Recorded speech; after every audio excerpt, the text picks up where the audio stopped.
నెల్లూరు జిల్లాలో గనులన్నింటినీ దోచేసుకుంటున్నారని చెప్పి రాశారు కదా.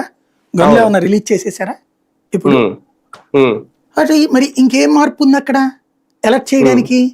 ఉమ్, అంటే నువ్వు కొట్టినట్టు నేను తిట్టినట్టు, ఉమ్, ఇదో స్లోగన్, ఇదో సిద్ధాంతం ఉమ్, నడుస్తుంది అంతే, ఉమ్. అంతకు మించి ఏం లేదు దాంట్లో.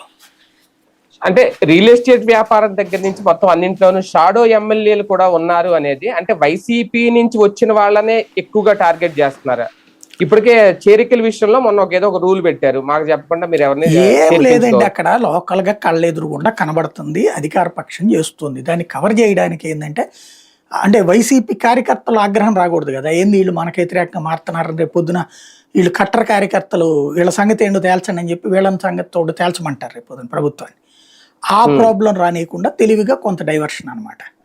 ఏది ఇది వైసీపీ వాళ్ళే ఉన్నారు, ఇప్పుడు మంత్రి దగ్గర వైసీపీ వాళ్ళు ఉన్నారు, లేకపోతే అధికారి వైసీపీలో ఉన్నాడు. అధికారి వైసీపీలో ఎందుకు ఉంటాడు? జగన్ టైంలో ఉన్న అధికారులే ఇప్పుడు చంద్రబాబు టైంలోనే ఉంటారు. అప్పుడు వైసీపీ నాయకులు వెనకాల తిరిగారంటే ఇప్పుడు తెలుగుదేశం నాయకులు వెనకాల తిరగట్లేదా? తిరగరా అక్కడ అధికారులు అనేటటువంటి వాళ్ళు. కాకపోతే అప్పుడు చేస్తే తప్పు, ఇప్పుడు చేస్తే ఒప్పు.